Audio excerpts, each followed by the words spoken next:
Hoje nós vamos falar sobre o Apocalipse, povos, nações e o que deve acontecer, segundo essas profecias, neste século XXI.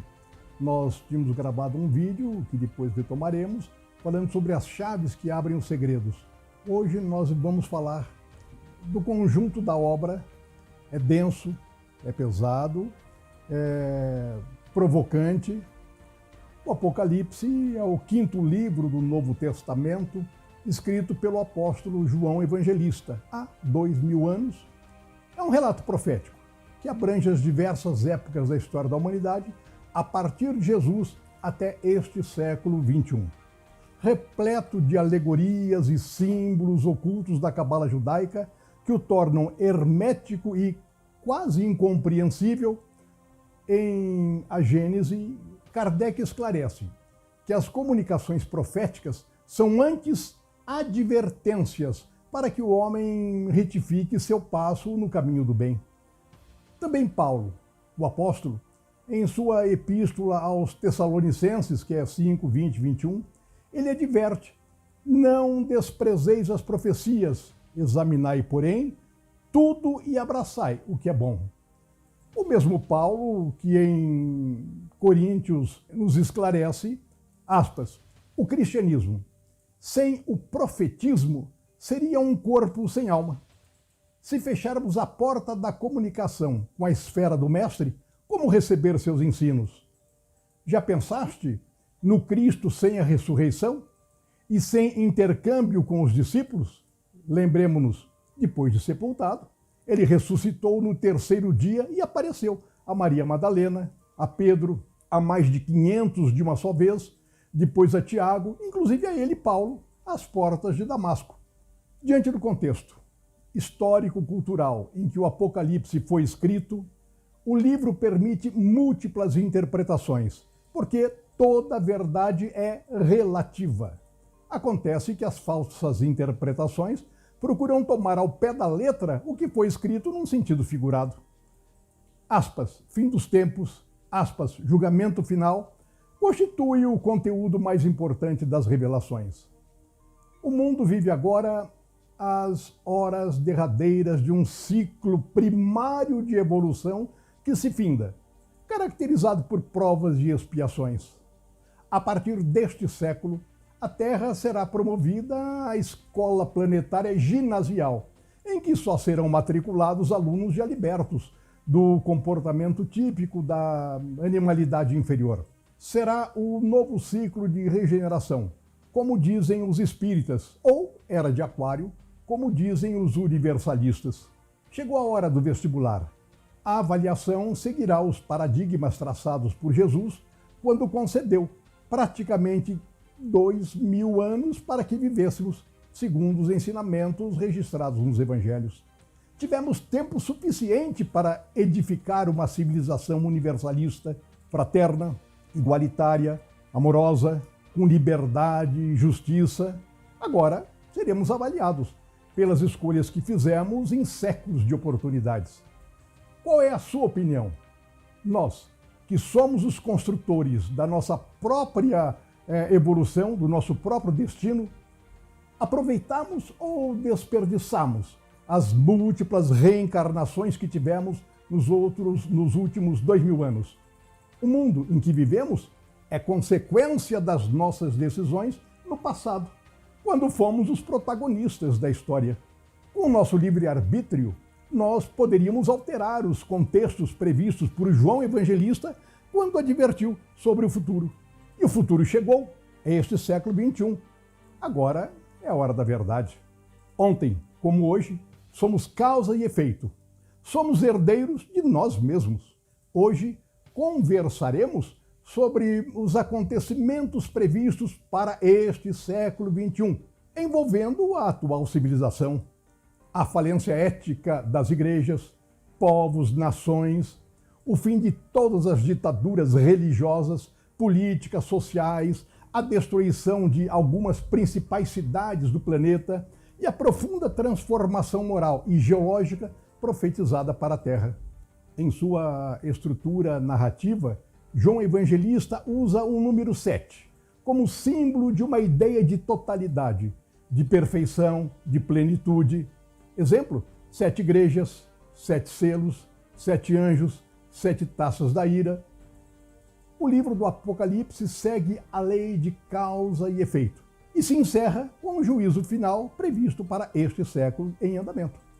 Conforme estatística da espiritualidade superior, apenas 1/3 da atual humanidade, entre encarnados e desencarnados, gozará do privilégio de voltar a encarnar na Terra neste milênio. Os outros 2/3 a serem apartados, reprovados por sua própria consciência, serão exilados para um planeta denominado Absinto por João Evangelista, em estágio primitivo, similar à Terra à época dos homens das cavernas. Importante observar que, segundo Kardec, as profecias não têm caráter fatalista absoluto. São, antes de tudo, um alerta para despertar as consciências na prática incondicional do bem. Não basta não fazer nenhum mal. É preciso fazer o bem permanentemente, exercitar a fraternidade, que são os objetivos essenciais da vida. Vamos agora passar para um outro tema, que são as 7 taças da ira. As 7 taças representavam justamente a colheita compulsória das experiências humanas, consideradas como ira de Deus. Essa ira nada mais é do que o resultado da lei de causa e efeito, obrigando o semeador a colher os frutos, de acordo com a qualidade da semente que ele plantou. Primeira taça. Ouvi depois uma forte voz que vinha do templo, dizendo aos 7 anjos: Ide e derramai sobre a terra as 7 taças da ira de Deus. Tudo no universo é questão de sintonia. É da lei que semelhante atrai semelhante. Logo, os materialistas, ou os que se deixam atrair pela sensualidade, negligência, desonestidade, corrupção, vaidade, orgulho, prepotência e etc., provavelmente atrairão para si situações semelhantes, compatíveis com o seu estado mental e moral. Esses são alguns dos sinais da besta. Segunda taça. O segundo anjo derramou a sua taça no mar e este se transformou em sangue, como de um morto, de modo que todos os seres que vivem no mar morreram. Esta profecia denuncia o habitante da terra que polui as águas dos oceanos e mares, fonte de toda a vida, promovendo a extinção de centenas de espécies marinhas. A degradação do meio ambiente cresce impunemente e em breve a humanidade, segundo as previsões, enfrentará grave escassez de recursos naturais. Terceira taça. O terceiro anjo derramou sua taça nos rios e nas fontes das águas, e estas se transformaram em sangue. Também aqui nós vemos o homem, na sua ignorância espiritual, destruindo os rios e as fontes de água doce, deteriorando sua própria condição de vida. Quarta taça. O quarto anjo derramou sua taça sobre o sol, e a este foi permitido abrasar os homens como um calor intenso. A destruição da natureza, de forma irresponsável, afeta a camada de ozônio, que impede a ação mais direta e intensa dos raios solares sobre a superfície planetária. Sem essa proteção natural da atmosfera, os homens ficariam indefesos a radiações causadoras do câncer e a outras tantas doenças. Quinta taça. O quinto anjo derramou sua taça sobre o trono da besta, e o seu reino ficou em trevas, e os homens mordiam a língua de dor. O trono da besta é o símbolo da centralização de todos os poderes e princípios filosóficos contrários aos ensinamentos do Cristo. Essa profecia provê a queda de todas as religiões, filosofias, organizações e nações que não seguirem os ensinamentos do Cristo. Aquele que ouve essas minhas palavras, mas não as cumpre, será comparado ao homem insensato, aquele que edificou a sua casa sobre a areia. E mordendo as suas línguas de dor, como está no Apocalipse, significa que os homens serão submetidos a dores horríveis por não se voltarem para suas próprias reformas íntimas, crísticas, como temos demonstrado ao longo de todo o processo. Sexta taça. O sexto anjo derramou sua taça sobre o grande rio Eufrates, e a água do rio secou, abrindo caminho para os reis do Oriente. Nisso, vi que da boca do dragão, da boca da besta e da boca do falso profeta saíram 3 espíritos imundos, que vão até os reis de toda a terra a fim de reuni-los para a guerra. Eles os reuniram então no lugar que em hebreu se chama Armagedon. Isso está em Apocalipse 16:12. Esta profecia é gravíssima. Ela localiza no Oriente Médio o cenário que poderá envolver o planeta em uma última guerra mundial. Se houver um conflito bélico com uso de energia nuclear, toda a região será destruída e por séculos ficará interditada a vida humana em consequência da saturação radiativa. Em hebraico, etimologicamente, Armagedon significa monte de Megisto. Às vezes é confundido com região de rios, com vales e assim por diante. Geograficamente, essa colina, chamada Megido, fica no norte de Israel, a cerca de 32 quilômetros de Haifa, que é a terceira maior cidade de Israel, só abaixo de Jerusalém e Tel Aviv. E a 20 quilômetros, ou 20 e poucos quilômetros de Nazaré, onde Jesus viveu com seus pais, José e Maria. Segundo historiadores, houve mais guerras em Megido do que em qualquer outro lugar da terra. Ali lutaram e morreram reis de Israel e de Judá. A cidade foi extinta há muitos séculos e parece ter sido destruída e reconstruída mais de 20 vezes, inclusive pelo rei Salomão, filho do rei Davi.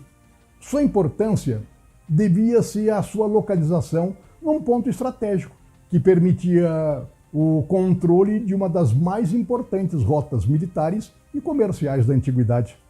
A palavra Megido significa o lugar de reunião das tropas. Parece uma fatalidade esse nome e a sua finalidade e o seu destino. Entre os muitos generais famosos da antiguidade que guerrearam naquele vale, nós podemos citar Ramsés, Nabucodonosor, Tito, e agora, no começo do século XX, 1918, os ingleses ali derrotaram os turcos otomanos. E em 48, quando os israelenses lutavam pela sua independência, também ali derrotaram os árabes. A Bíblia fala do Armagedon como local de uma guerra que preparará o caminho para um tempo de paz e justiça, que destruirá apenas a iniquidade. Está em Salmos 92:7. Será também uma batalha espiritual entre as forças do bem e do mal, quando Deus acertará as contas, julgará todo o mal e estabelecerá um reino universal de justiça. Para muitos profetas do Antigo Testamento, nesse local será travada a mais catastrófica e devastadora batalha final da história humana, envolvendo de Gog a Magog, ou seja, os 4 cantos do mundo, norte, sul, leste, oeste, assim por diante.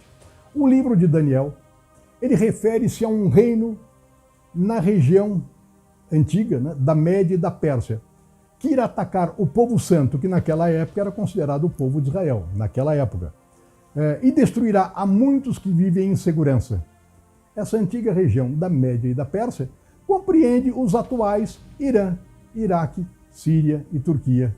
O livro de Ezequiel, 38-39, ele faz menção a Gog como um príncipe da Ásia Menor, que naquela época era a região coberta hoje pela Turquia e pela antiga Pérsia, que hoje é o Irã, fazendo guerra contra Jerusalém.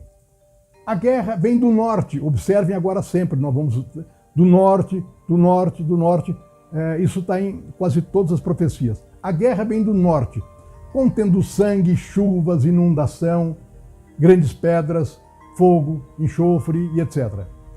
O livro de Jó também faz referência a inundações e a vinda do vento oriental ou do leste sobre a terra, sabendo-se que vento é símbolo de guerra, como já demonstramos em outros momentos. O livro de Zacarias, também no Velho Testamento, ele diz tratar-se de um